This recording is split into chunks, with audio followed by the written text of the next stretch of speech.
British Spy Stories, Season 2, The Kill Order.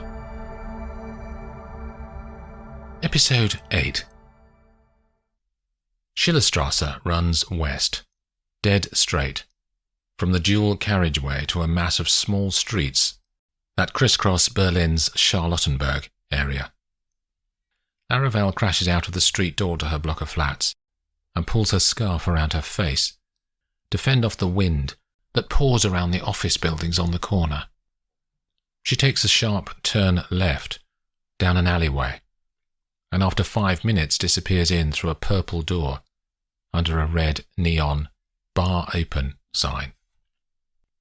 She navigates the steep stairs down to a long room with a bar running down the back wall. The place is busy at this time in the evening. Groups of drinkers, largely wearing leather, goths, punks, and bikers among them.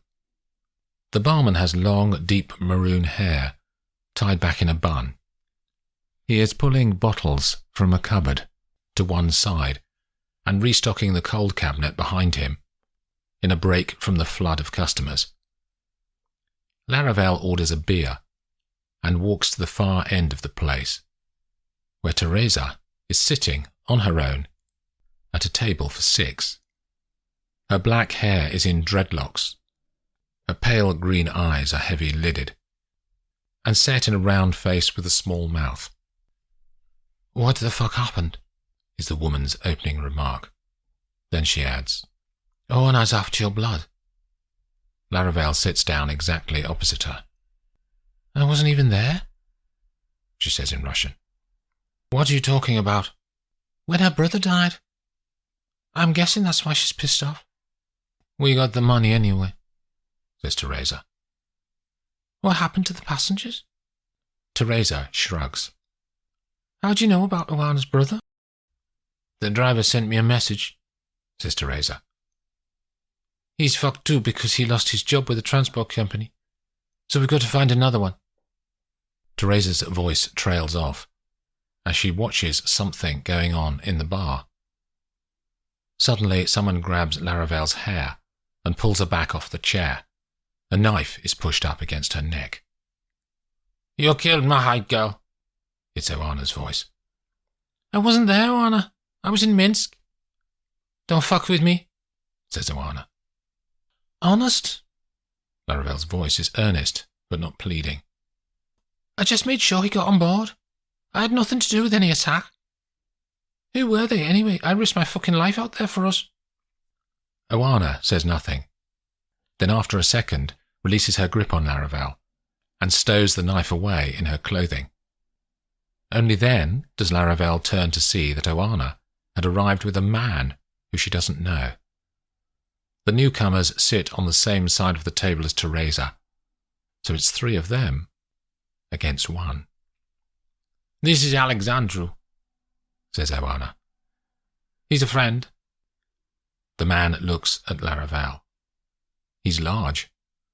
His shoulders spread out from a thick neck that holds up a large spherical head with no hair. His eyes are dark like coal on a snowman. The barman delivers more beer to their table, and Oana hands one to Alexandru. "I had nothing to do with your brother's death, Oana," says Laravelle. She knows that unless they talk about the topic now, it will fester on in the background. "Some guys with guns just appeared and shot the place up." No one else says anything. "Who were they anyway?" "We don't know," says Oana. "A rival gang?" "Maybe." There is an uncomfortable silence, and Laravelle realizes the women know more than they're telling her. "Have you got some enemies that you happen not to mention?" she says. The Romanian women look at each other, and Teresa makes the faintest nod towards Laravelle. "No, I don't trust her," says Oana. Teresa pauses and thinks about her options. "You need to regain our trust, Sabrina. For all we know, you gave away the route to someone when you were out there playing lovey-dovey with your boyfriend." "I'm on your side," says Laravelle. She can feel sweat on her body. You'll need to pass a test to prove you're loyal, says Teresa. The gang who killed Mahai are led by a man named Florin Babu. He controls the Serbian mafia. What's that got to do with it? Oana's father was chased by Babu's associates all the way from Serbia into Belarus before they killed him in cold blood. What had he done? Nothing, says Oana. Alexandru stirs next to her. They believed falsely that he had grassed them up to the police, says Teresa. He was part of Babu's gang, but he was loyal. He wouldn't have reported them. You said you had contacts here in Berlin, from your time on the game. Babu has a son. Get your mates to kill the son. Then we're even. And if I don't? Says Laravelle. The deal when you came into our operation was for life, Sabrina, says Oana. It's up to you how long that life lasts. In the first few seconds that Catherine regains consciousness, she feels fine. Then gradually she can feel the pain in her head. Then the pain in her arms. Then the pain in her right leg. She tries to move, but there is tape binding her hands behind her back. She can move her head and looks down at her leg. Her leggings are torn, and there's a long gash in the skin that starts at her ankle and rises across the shin in a red, now congealed, scab of blood. Oddly, only then does she realize that she has a gag tied around her mouth, pulling into the skin on each side. It is dawn. She can tell that from the pattern of light that seeps into the room between one side of the blind and the window frame above her head. She moves her body to see if there's any flexibility in the ties, and she finds a way to slide snake-like across the wooden floor, through the dust. It seems to be a storage room of some sort. Bare floor with walls of patchy white. There are 2 sets of basic industrial shelves down each side wall. Catherine shuffles round to see the other side of the room. There's a door in the centre of the wall, but no light beneath the gap at the bottom. Her leg isn't bleeding anymore, but each time she moves it, she opens the scab and pulls apart the skin. That creates a shot of pain, but she can't let that stop her. Slowly, slide by slide, she moves towards the window. The sill is low enough for her to pull her head up from the ground and peer under the blind to the world outside. The sun is still rising, but there's enough light to show mountains in the distance and greener, flatter ground immediately around the building that she's in. She can see that she's on the 1st floor and pulls herself further up to increase her view. There are no people in sight. The place is rural, up in the mountains, somewhere north of Verona, she guesses. But she could be anywhere around the Alps region. It all depends on how long she was unconscious. Catherine knows from training that most likely she will have blacked out for between 6 and 12 hours, which makes this the next morning after the attack. She spends an hour flexing and relaxing the muscles in her arms to gradually work loose the binding. For the first half hour it doesn't move at all, but after that she starts to feel some flexing, and she works tirelessly on the tape. She tries to pull one hand out from under the stickiness. The first time she fails, but she repeats the action again and again. As she is starting to feel her arms ache from the repetition, her hand suddenly slips against the tape. She pulls harder, stretching the skin on the back of her hand until she thinks it will be torn off. Her pulse is racing and her hands are bleeding from the abrasions. One last pull, her brain says to her. One last contortion. Catherine yanks her arm to the side, and one hand comes loose. She collapses back onto the floor, pulls off the gag and wipes her hand across her mouth, leaving a red line of blood on her cheek. but a relieved smile on her face. The taxi drops off Marcus Murphy in Grosvenor Square. He walks across to the Biltmore Hotel and in through its grand entrance. Sir Bernard is halfway through scrambled eggs and smoked salmon when Marcus arrives at his table in the large tan and auburn decorated dining room. The more senior man raises his hand, and a waiter arrives within 2 seconds. "Same again for this chap, please," he says. The waiter silently acknowledges the order and disappears. Murphy sits opposite his boss, and the waiter returns with coffee. "Nice place," says Marcus. "My home from home. I stay here whenever I can't get back to Sussex." "There's some news." Sir Bernard stops and looks at him. "Coda." "What news?" "Bad news, I'm afraid," says Marcus. "They were attacked with small arms fire, and Coda was hit." Sir Bernard breathes out through his nose. "Not good, Marcus. Alive, I take it?" "Yes, they're working on him in the hospital wing at the airbase in Poland. He's comfortable." "Who were the attackers?" "We don't know." "There can't be that many groups who would want to attack an SAS extraction." Marcus tries not to show what he's thinking. "And how did they find out?" Sir Bernard drops his voice, but the intensity is still like fire across the table. "Black Hawk is on it, sir."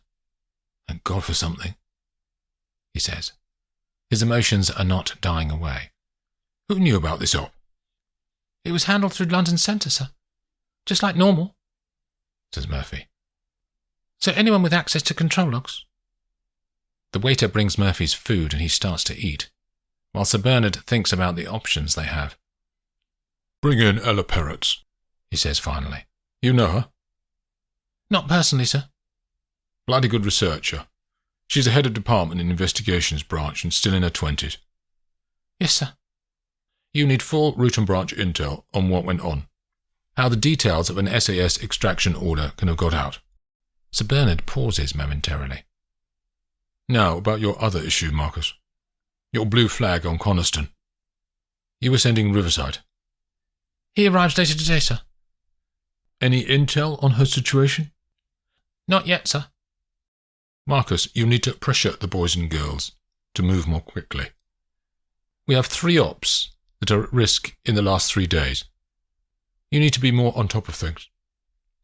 "Yes, sir." "Are you coping, Marcus?" "I am, sir," says Murphy, with some doubt in his own mind about how true that is. After untying herself, Catherine explores the house where she is being held.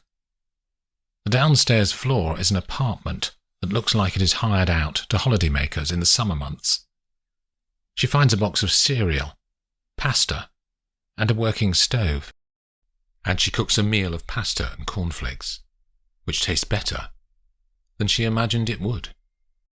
She has discovered that her leg is more damaged than she first thought, and it gives her a limp as she explores the property. The wound is deep and needs medical attention soon, or it will get infected. Catherine hunts through the cupboards in the house for any sort of medical supplies. There's nothing in the kitchen, the lounge, or the bedrooms. At last, in the garage, she finds a red plastic medical box at the bottom of a drawer and rips it open with elation, but it contains only half a packet of plasters and a nearly empty tube of antiseptic. In her anger, she throws the box across the garage, and it crashes into the far wall and splits in 2. She breathes deeply and talks to herself to get her head in order. She's a trained fighter, and this should be nothing to her. But the injury and the remoteness have got to her somehow.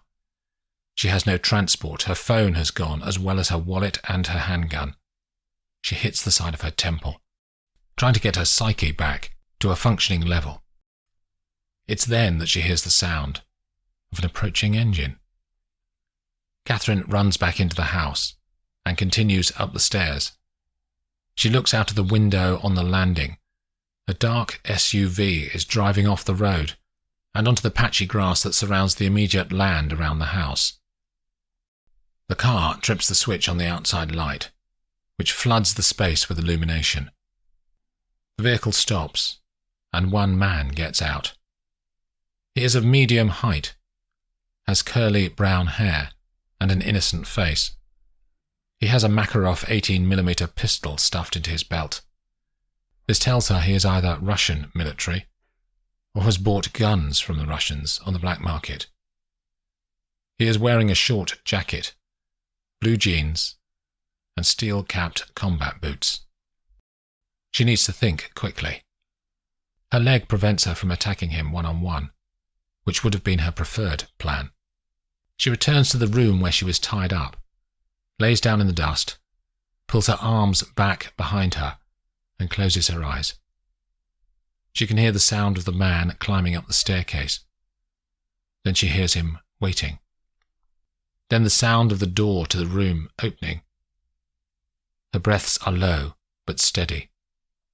She holds her body dead still. She hears him walk over to her and drop down on his haunches. She feels his hand brush her hair from her face. He says nothing. After 30 agonizing seconds, he gets up, walks back to the door, and locks it behind him. She stays still, knowing the trick of appearing to leave a room to test if your prisoner is pretending to be unconscious. Time ticks on. A minute. 2 minutes. She opens her eyes. The room is empty.